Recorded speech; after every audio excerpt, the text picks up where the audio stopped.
नमो अरिहन्ताणं नमो सिद्धाणं नमो आयरीयाणं नमो उवज्झायाणं नमो लोये सव्यसाहुणं।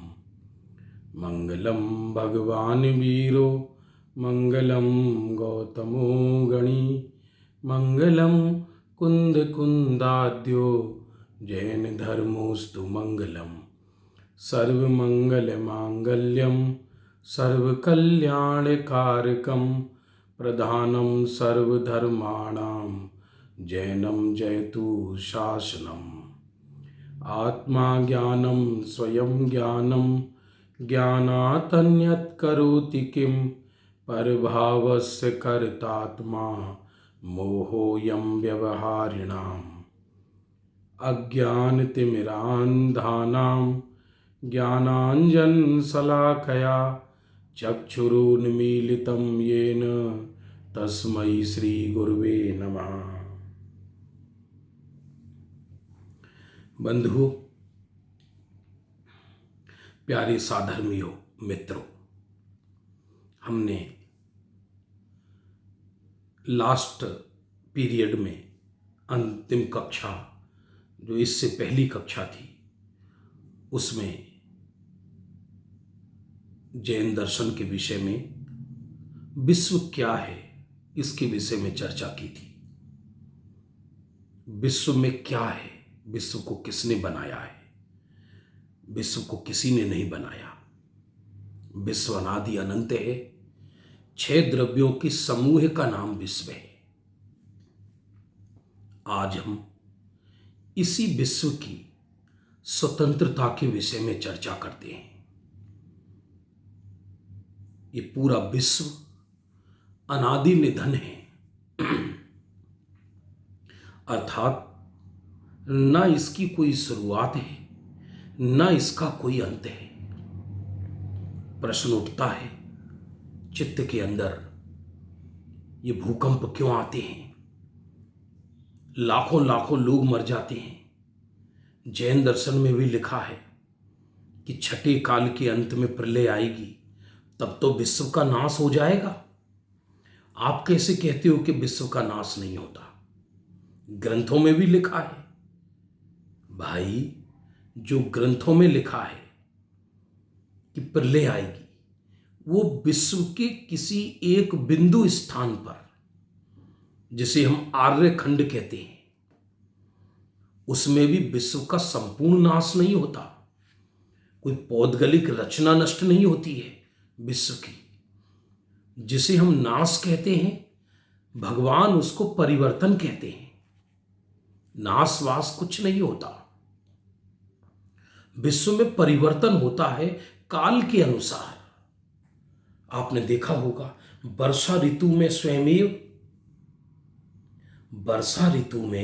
स्वयमेव बीज अंकुर होने लगते हैं, अंकुर उत्पन्न होने लगते हैं।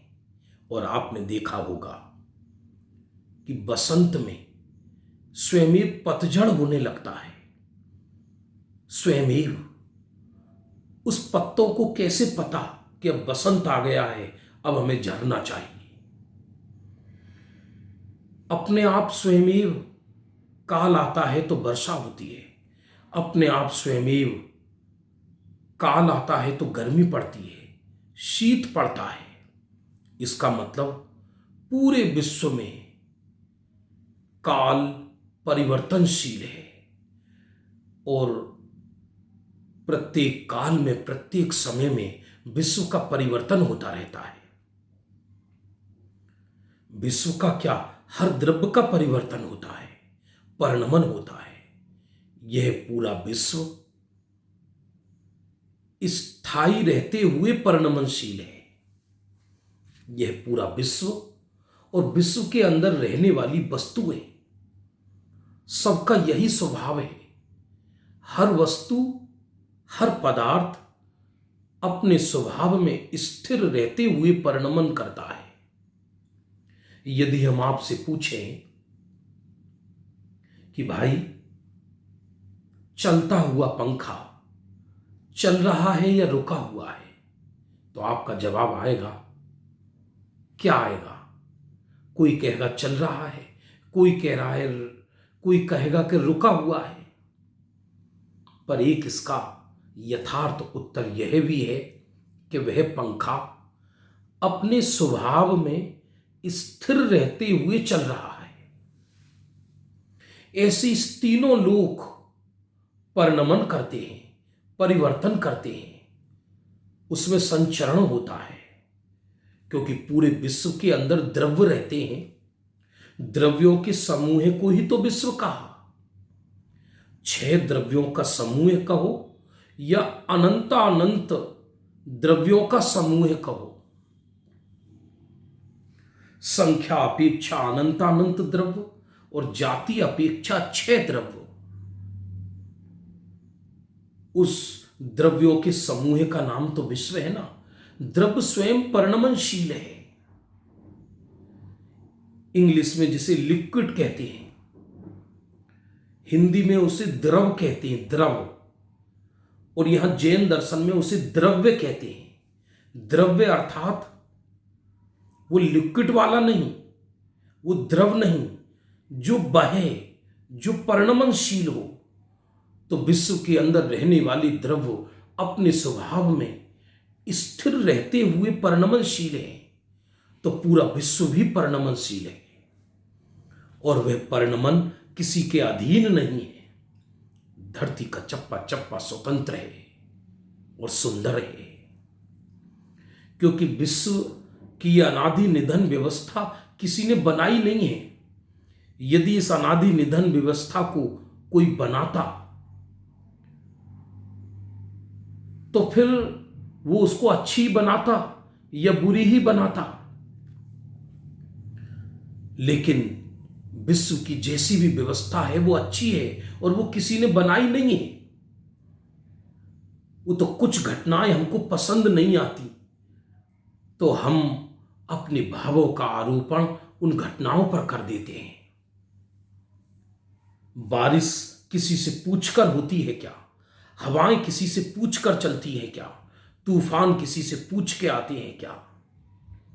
धरती का परमाणु परमाणु, धरती का प्रदेश प्रदेश, पूरे विश्व को एक दार्शनिक नजरों से देखो तो सारा जगत अपने स्वभाव में अंतर्लीन है, और उस जगत में रहने वाली वस्तुओं का अपने स्वभाव में स्थिर रहते हुए परिणमन हो रहा है।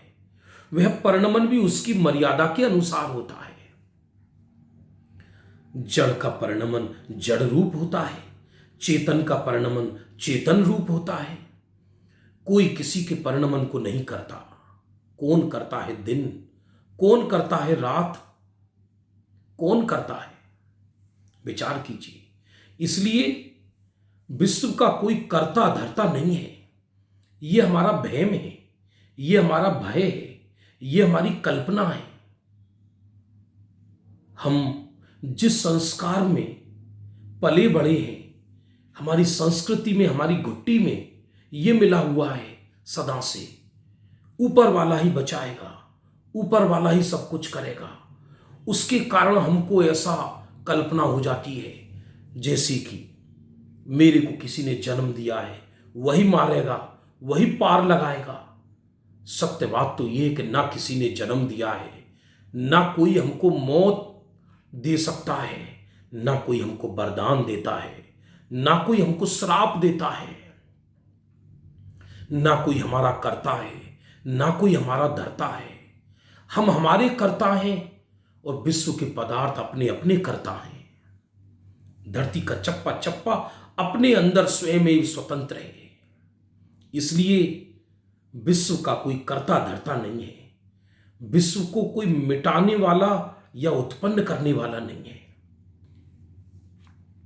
और उसी विश्व के अंदर मैं रहता हूं, तो मैं भी एक विश्व का पदार्थ होने के कारण मैं भी स्वतंत्र हूं। सुख दुख, हानि लाभ, जीवन मरण, यश अपयश कोई सामने वाला नहीं करता। कोई सामने वाला मेरा बुरा कर दे, ऐसी विश्व के अंदर व्यवस्था नहीं है। कोई अन्य व्यक्ति मेरा उपकार कर दे, ऐसा विश्व के अंदर व्यवस्था नहीं है। धरती के अंदर ऐसी व्यवस्था नहीं है, विश्व के अंदर ऐसी व्यवस्था नहीं है। ये तो व्यवहारिक भाषा है जो ये कहा जाता है कि उन्होंने उपकार किया, इन्होंने अपकार किया। कौन किसका उपकार करे, कौन किसका अपकार करे?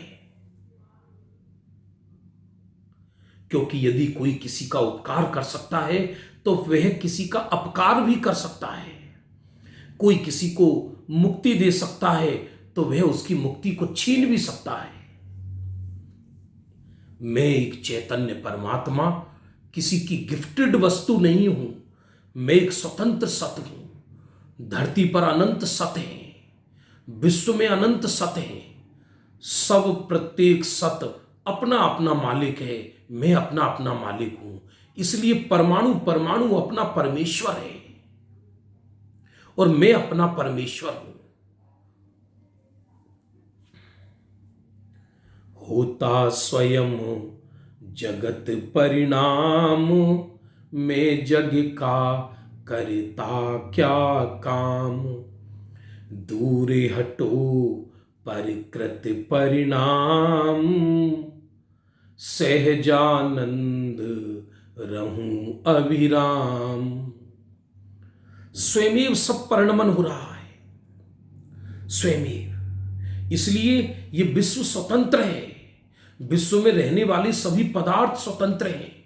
इस विश्व को कोई गुप्त शक्ति संचालित नहीं करती। कोई आकाश के ऊपर कोई ऐसा नियंता या ऐसा कोई सृष्टा नहीं बैठा कि जो कठपुतली की तरह किसी को सुख किसी को दुख दे रहा है।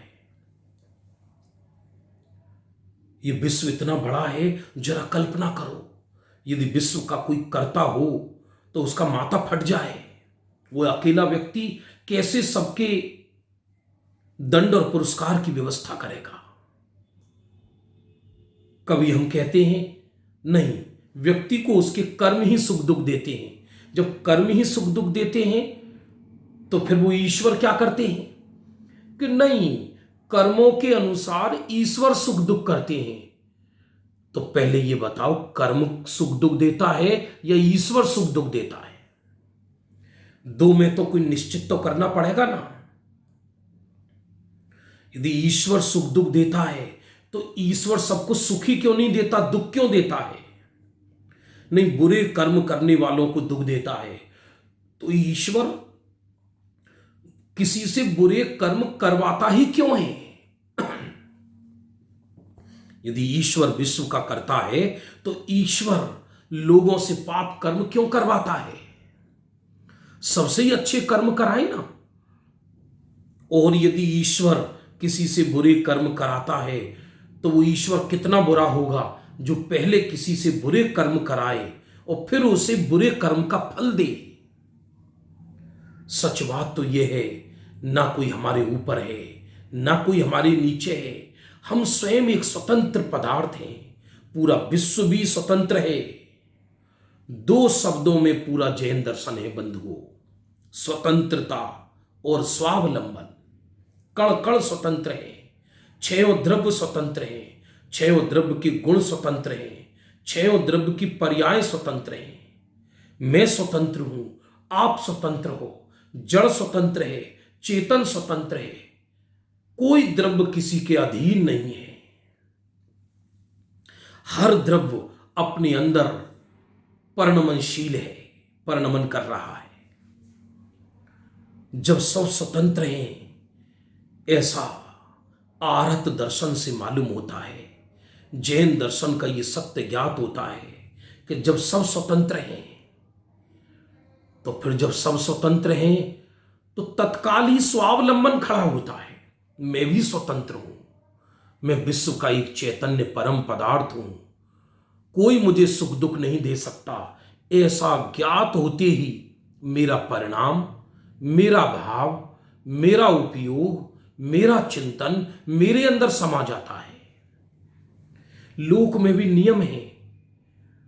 हम कोई भी कर्म करते हैं तब करते हैं कि जब हमको ये मालूम हो कि यह कर्म करने से मुझे ये लाभ होगा। जब मुझे ये मालूम पड़ गया धरती का चप्पा चप्पा स्वतंत्र है, विश्व का प्रत्येक द्रव्य स्वतंत्र है और मैं भी स्वतंत्र हूं। तत्काल दूसरों पर दोषारोपण करने की बीमारी खत्म हो जाएगी, दूसरे को देखने की बीमारी खत्म हो जाएगी। स्वयं मेरा सुख फिर मैं मेरे अंदर ही तलाशूंगा। बंधुओं, आज की कक्षा का समय हो रहा है।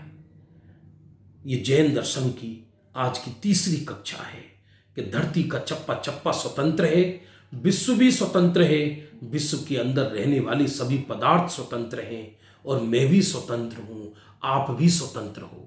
आओ हम स्वतंत्रता का आनंद लें। जब हम स्वतंत्र हैं तो अपना ही अवलंबन ले क्या, स्वतंत्रता का ज्ञान होते ही स्वयं अपना ही अवलंबन हो जाता है। इसी का नाम सुख दशा है, इसी का नाम ज्ञान दशा है, इसी का नाम सम्यक दर्शन है। अब कल नेक्स्ट पीरियड में पुनः हम चर्चा करेंगे कि इस विश्व के अंदर क्या क्या भरा है। 6 द्रव्य हैं, तो वो उस 6 द्रव्य कौन कौन से हैं और द्रव्य आखिर कहते किसको हैं, इसकी चर्चा नेक्स्ट पीरियड में करेंगे। तब तक के लिए जय जिनेंद्र।